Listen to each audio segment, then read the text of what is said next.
Good evening, viewers. You're now watching Hornbill TV. Ahead of the 2026 Assam Assembly elections, Union Home Minister Amit Shah on Friday evening chaired a closed-door strategy meeting with senior BJP leaders at the party state headquarters, Vajpayee Bhavan in Guwahati. The high-level meeting was attended by Assam Chief Minister Himanta Biswa Sarma, BJP Assam President Dilip Saikia, Union Minister Sarbananda Sonowal, BJP Assam election in charge Baijoyant Panda and other senior leaders. Amit Shah, who arrived in Assam on Thursday for a two-day visit, is scheduled to inaugurate and lay foundation stones for several projects and address a public rally. Earlier in the day, he laid the foundation stone for the second complex of the Assam Legislative Assembly in Dibrugarh, calling it a landmark step to strengthen governance in Upper Assam. According to party sources, the meeting focused on organizational preparedness, electoral strategy and NDA coordination ahead of the 2026 polls. Speaking to the media, BJP Assam President Dilip Saikia said the party had received clear guidance to approach the election with unity and confidence. He said the BJP would contest the polls as part of the NDA and would highlight the development work carried out by the double-engine government and the centre in Assam. Saikia said development and a secure Assam, quoted, would be the core campaign themes and expressed confidence that voters would once again back the NDA, citing development initiatives undertaken over the past decade. हमारे केंद्रीय गृह मंत्री एवं party के हम सबके श्रद्धेय नेता आदरणीय अमित शाह जी के उपस्थिति में असम विधानसभा चुनाव 2026 के लिए जो हमारे आगामी जो कैलेंडर है और कार्यक्रम वगैरह जो भी है पार्टी का संगठन राजनीतिक विषय सभी के ऊपर आज चर्चा हुआ इन डिटेल्स। और गृह मंत्री जी ने हम सबको ये भी बताया है ये चुनाव हमको प्रचंड बहुमत से जीतना है। पिछले बार हम जितने सीट में जीता उससे ज़्यादा सीटों में इस बार हमको जीतना है। उसके लिए हमको क्या करना है, हमारे जो कैलेंडर है पॉलिटिकल कैलेंडर के साथ में संगठन का जो भी कैलेंडर है उसके भी उसका कुछ बहुत बड़ा कुछ उनका परामर्श आया है। सभी परामर्श हम लोग तुरंत इसको कार्यक्षेत्र में उसको हम आगे बढ़ाएंगे और विधानसभा चुनाव में एनडीए के नाते हम चुनाव लड़ेंगे। ये भी उनका आज चर्चा का विषय में एक बिंदु था। हम भी पिछले बार जैसे इस बार भी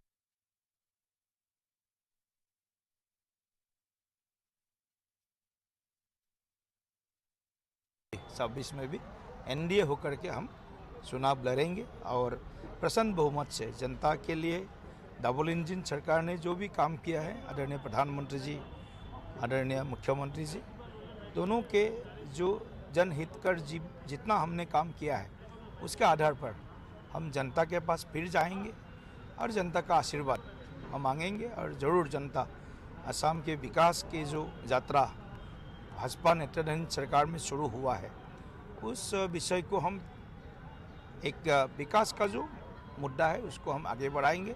साथ में एक सुरक्षित असम, सिक्योर्ड असम जो हमारा संकल्प है, तो वो दोनों विषय को मूल विषय बना करके हम चुनावी जो गतिविधि है उसको आगे बढ़ाएंगे। और बाकी काफ़ी सारे विषय हैं, हम एक ही दो दिन में इन डिटेल्स आप सभी को इस बैठक में हुए विषय के ऊपर भी और आगामी हमारे जो एक्शन प्लान होगा चुनाव के लिए, जो रणनीति होगा उसके ऊपर भी कुछ विषय जहाँ तक आपको बोलना चाहिए इतना तक हम आपको बोलेंगे। अभी तक एनडीए असम में एक है, एनडीए अभी एक होकर के है जहाँ तक हमारे पास खबर है। बाकी इंटरनल कुछ उनके पार्टी फोरम में भी कुछ चर्चा हुआ तो हमारा ओवरऑल एनडीए के जो हमारे जो चर्चा होता है उसमें ये विषय नहीं आया है। एनडीए इकट्ठा है, हम लोग एक साथ चुनाव लड़ेंगे। देखिए मैं वही बताऊँ जे भारत के राजनीतिक क्षेत्रों में विशेष करके चुनावी जो रणनीति होता है उसमें प्रगत है माननीय गृह मंत्री जी, और उनका हमेशा ही जो आकलन सटीक रहता है। तो असम का चुनाव का आकलन, उसके पहले जो आज का राजनीतिक परिस्थिति है उसके ऊपर भी हम सब लोगों ने डिस्कशन किया और हमको कैसे आगे बढ़ना, ये सभी विषयों के ऊपर उनका मार्गदर्शन है और कुछ आगामी कुछ योजनाएं भी कुछ उन्होंने बताया है। तो कुल मिलाकर के इस चुनाव में हम सब लोग हमारे पिछले 11 साल का माननीय प्रधानमंत्री जी का कार्यकाल में जितना आसाम में विकास हुआ है, साथ में पिछले 10 साल में आसाम में जो भाजपा नेतृत्व में जो एनडीए सरकार है, जो भी काम हुआ है, तो हम जनता के जो हित के विषय है, जो असम के जो हित के विषय है, सभी को हम आगे रखते हुए हम चुनाव में यही मुद्दा विकास के साथ एक सुरक्षित असम, सिक्योर्ड असम, वो भी मुद्दा हमारे सामने है। तो हम जरूर जनता हमारे इस मुद्दे के ऊपर जनता साथ देगी हमारा, और यही उम्मीद है। और गृह मंत्री जी ने भी सबको बूथ लेवल तक हम सबको सक्रिय और अधिक सक्रिय होने के लिए उन्होंने भी मार्गदर्शन दिया है। Barak Valley has achieved a significant milestone in academic and scientific research with the discovery of a new rare species of jumping spider. A research scholar from the Department of Ecology and Environmental Science at Assam University documented the species during a study conducted in the Inner Line Reserved Forest along the Kachar-Hailakandi border. The discovery was made under the leadership of researcher Monica Chetri and her supervisor, Professor Dr. Pathankar Chaudhary. The research team recorded the presence of the jumping spider Collitus billinitis, a species never before reported from India. The specimen was collected on 22nd September 2025 from the Loharband area using the beating method on vegetation in forests and agriculture-based habitats, and also was preserved in ethanol. Detailed lab photography and morphological analysis later confirmed it is a rare species previously unrecorded in the country. The specimen is currently housed at the Wildlife Conservation Lab of Assam University, and the discovery is expected to open new avenues for research on spider diversity and biodiversity conservation in Northeast India. Previously known mainly from Southeast Asian countries such as Indonesia, Malaysia and Thailand, this marks the first official record of Collitus billinitis in India. The findings were published on January 26 in the Journal of Threatened Taxa with collaboration from archaeologist John T.D. Caleb, highlighting the rich yet underexplored biodiversity of the Barak Valley. नमस्कार, मेरा नाम है मोनिका छेत्री।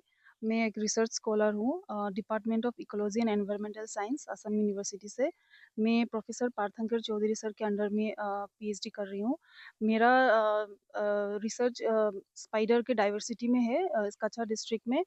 तो मैं 2 ecosystem में करती थी, forest और एग्रीकल्चर। तो एज यूजुअल मैं फॉरेस्ट में गई थी मतलब स्पाइडर खोजने के लिए। तो मुझे ये पता था कि यहाँ पे नया स्पीशीज़ मिलने का बहुत सारा चांसेस है, क्योंकि यहाँ पे काम नहीं हुआ इस बेसिस पे। तो लेकिन उसी दिन मिलेगा ये तो मैंने नहीं सोचा था। तो मैं जब फील्ड में गई थी तो मुझे वो जंपिंग स्पाइडर मिला। काफ़ी अनोखा था, वो उछल रहा था। तो मैंने उसको डब्बे में डाला, क्योंकि उसको तो वहाँ पे अगर मैं खींचने जाऊँगी तो वो कहीं से तो भाग जाएगा, तो मुझे तो उसको लाना था। तो मैंने उसको डब्बे में डाला कंटेनर में, तो मैं लैब में लेके आई। तो जैसे मुझे मेरे सीनियर्स ने सिखाया या मतलब मेरे मतलब जो है मतलब मुझे सिखाने वाले उन लोगों ने बोला कि ऐसे करना है, कैसे डब्बे में मतलब उसको डाल के उसको बीच में रख के कैसे फ़ोटो खींचना है, वो सब उन्होंने सिखाया। तो मैंने फ़ोटो खींचा और जो कैमरे का लेंस यूज़ करके मोबाइल में अटैच करके वो थोड़ा ट्रिक्स अप्लाई करके मैंने उसको खींचा। जी। वो स्पाइडर मुझे लोहारबंद इनर लाइन रिजर्व फॉरेस्ट पे मिला। जी, तो मिला तो ऐसे मैंने फ़ोटो खींच के वो आइडेंटिफ़ाई हुआ। तो ऐसे और वो चीज़ आपका जर्नल ऑफ थ्रेटेंड टेक्सा मतलब ये एक जर्नल है, उसमें पब्लिश हुआ 26 जनवरी को। और इसमें और एक मैं और मेरे सुपरवाइज़र के अलावा और एक मतलब साइंटिस्ट है, ये स्पाइडर स्पेशलिस्ट है, आर्कनोलॉजिस्ट जॉन टी.डी. कलेब। उनके मतलब उनके बिना तो ये काम मतलब मुमकिन नहीं हो पाता। तो वही कहना चाहती हूँ कि अभी और ज़्यादा स्कोप है इस फ़ील्ड में और काम होना चाहिए। ये पहले साउथ ईस्ट एशिया में मिलता था, पहले इंडोनेशिया में मिला था, उसके बाद सिंगापुर एंड मलेशिया। तो इंडिया में पहली बार मिला ये। इंडिया में फर्स्ट रिकॉर्ड है इस स्पीशीज का, जिसका कोलिटस बिलिनेटस। The traditional 74th Gandhi Mela and exhibition was formally inaugurated in Silchar on Friday evening. The fair was inaugurated by cutting the ribbon by Kaushik Rai, Minister of the Barak Valley Development Department. Later, floral tributes were offered at the statue of Mahatma Gandhi and the inauguration of the art and flower stalls took place. Among those present at the inaugural function were Silchar MLA Dipayan Chakraborty, Silchar Municipal Corporation Executive Officer Navotam Sharma, District Commissioner Kachar Ayush Garg, District BJP President Rupam Saha, Bar Association President Dalal Mitra, APDCL Director Nitya Bhushan Dey, along with other distinguished guests. While addressing the gathering, Minister Kaushik Rai paid a rich tribute to Mahatma Gandhi on his death anniversary. He said that the Gandhi Mela has been continuously held since 1949 and is deeply connected with the emotions and aspirations of the people of the Barak Valley. He called for maintaining transparency in the fair, completely stopping any form of gambling or gaming and giving priority to the convenience of the students, keeping in mind the upcoming examination. এখানে শিলচর পৌর নিগম কর্তৃক আয়োজিত গান্ধী মেলা এবং প্রদর্শনী 2026-এর আমরা উদ্বোধন করেছি। পরম পিতা আমাদের মহাত্মা গান্ধীজির শ্রীচরণে, ওনার আজকে পুণ্যতিথি, ওনার শ্রীচরণে আমরা পুষ্পাঞ্জলি অর্পণ করে আমরা আমাদের গান্ধী মেলার উদ্বোধন করেছি এবং আশা করি প্রত্যেকবার থেকেও আরও ভালো আকর্ষণীয় গান্ধী মেলা আমরা এখানে পৌর নিগম কর্তৃক অনুষ্ঠিত হবে। এই মেলা যাতে সুন্দরভাবে চলে আমি শুভেচ্ছা জানাচ্ছি এবং প্রত্যেক নাগরিককে এটার জন্য সহযোগিতার হাত বাড়িয়ে দেওয়ার জন্য। Opposition political parties in Assam staged a large protest on Friday evening at Chachal in Guwahati against the special revision of electoral rules being carried out in the state. The opposition alleged that discrepancies were being deliberately introduced during the voter list revision, leading to harassment of genuine voters across Assam. They described the exercise as intentional and politically motivated, accusing the Election Commission of India conducting the revision in a biased manner. The protest saw the participation of several senior leaders and thousands of workers from various opposition parties. Those present included APCC President Gaurav Gogoi, Assam Jatiya Parishad President Lurin Joyti Gogoi, along with leaders and members from multiple opposition groups. Senior Congress leader and former MP Ripun Bora told the media that the Congress has been opposing the special revision process across the country for a long time. He said the party, as representatives of indigenous Assamese people, felt both a moral and political responsibility to protest against the exercise. Bora alleged that the special revision process was being misused by the BJP-led government and accused Chief Minister Himanta Biswa Sarma of turning the Election Commission into a political instrument. He claimed that the names of millions of Indian citizens were being selectively removed from electoral rolls, allegedly targeting Congress supporters. Describing the process as vote theft, Bora accused the BJP of manipulating voters' lists ahead of elections for political gain. He said the Congress would continue its agitation until the Election Commission conducts the revision in an impartial manner and stops deleting the names of genuine Indian citizens from the voters' lists. দেশত আমাৰ কংগ্ৰেছ দলে আজি বহুদিনৰ পৰাই প্ৰতিবাদ চলি আছে আৰু শেহতীয়াভাৱে আমি অসমত এই প্ৰতিবাদ আজি জোৰদাৰ কৰিবলৈ আমি বাধ্য হৈছোঁ। কাৰণ যিটো এছআৰ চলিছে, এই স্পেচিয়েল ৰিভিজন প্ৰক্ৰিয়া ইলেকশ্যন কমিশ্যনত যে বিজেপি চৰকাৰ আৰু বিশেষকৈ ডক্টৰ হিমন্ত বিশ্ব শৰ্মাই যি ধৰণে ইলেকশ্যন কমিশ্যনক হাতিয়াৰ হিচাপে ব্যৱহাৰ কৰিছে, ইলেকশ্যন কমিশ্যনৰ অটনমি, ইলেকশ্যন কমিশ্যনৰ সাংবিধানিক ক্ষমতা সকলোবিলাক ভৰিৰে মোহাৰি যে ইলেকশ্যন কমিশ্যনক যি ধৰণে হাতিয়াৰ হিচাপে ব্যৱহাৰ কৰি লাখ লাখ ভাৰতীয় মানুহৰ নাম কৰ্তন কৰিবৰ কাৰণে আৰু বাছি যিবিলাক কংগ্ৰেছ সমৰ্থক, সেই কংগ্ৰেছ সমৰ্থক ভাৰতীয় নাগৰিকৰ নাম কৰ্তন কৰি বিজেপিয়ে নিৰ্বাচনী বৈতৰণি পাৰ হ'ব ধৰিছে।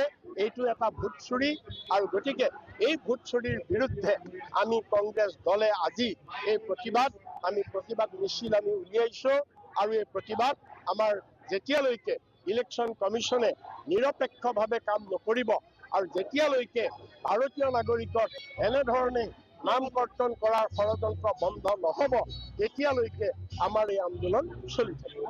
প্ৰাইভেট কোম্পানীৰ চাকৰিয়াল নেকি তেওঁ যে কৈছে মই ভোট কাটিবলৈ দিছোঁ, হু আৰ ইউ দ্য হেল?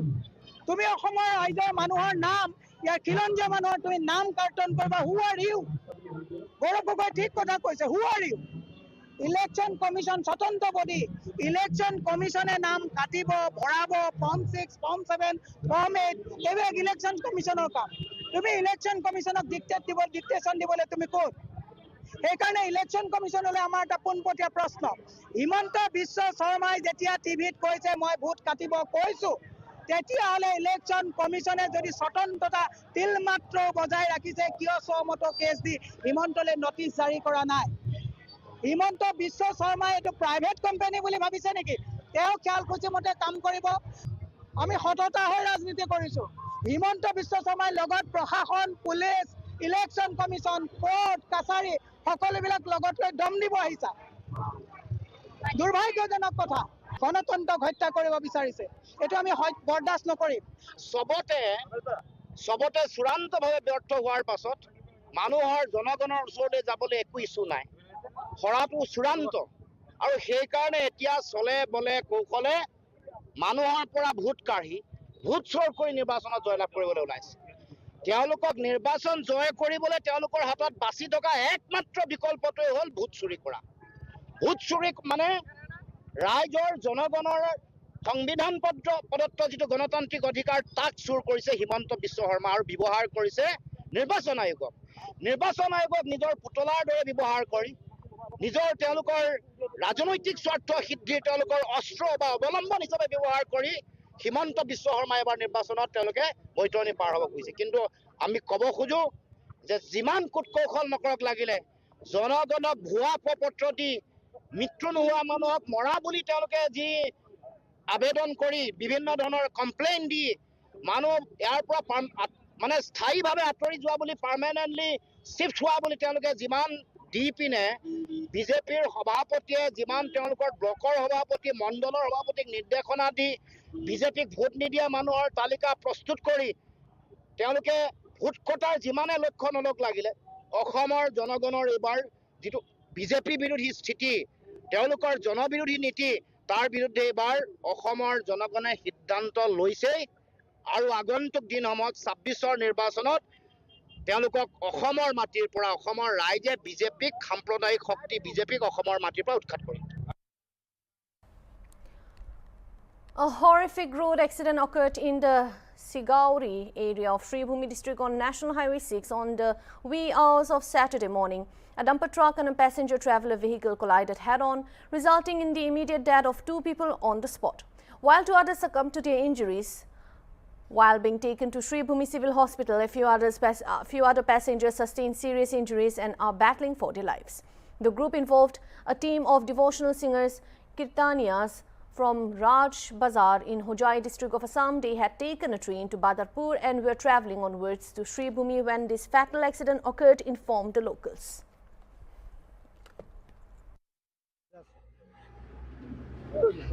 এখানে ঘটনা হয়েছে একটা অপোজিট থেকে ডাম্পারে ইয়া রং সাইড থেকে ইয়া রাইট সাইডে মারছে টেবেলার প্যাসেঞ্জার আসলো 25 জনের মধ্যে বহুত জখম হয়েছে আর সব 100% জখম হয়েছে আর 2 জন পুরো স্পট ডেড আসলো এরপরে খবর পাইছি আর দুজন গেছে গিয়া মানে টোটাল 60 জন মারা গেছে আর বাদ বাকি পুরো দুর্দান্ত অ্যাক্সিডেন্ট আসলো বেশি জখম আসলো এরারে পাঠানো ফোনে 6টা উঠার সময় ঘটনা হয়েছে আমরা ইয়া মানে প্রথম এখানেও আর কেউ আসলো না 3-4 জন মানুষ আসলো লোকাল আমরা মিলিয়ে গিয়ে বার করিয়া পাঠাইছি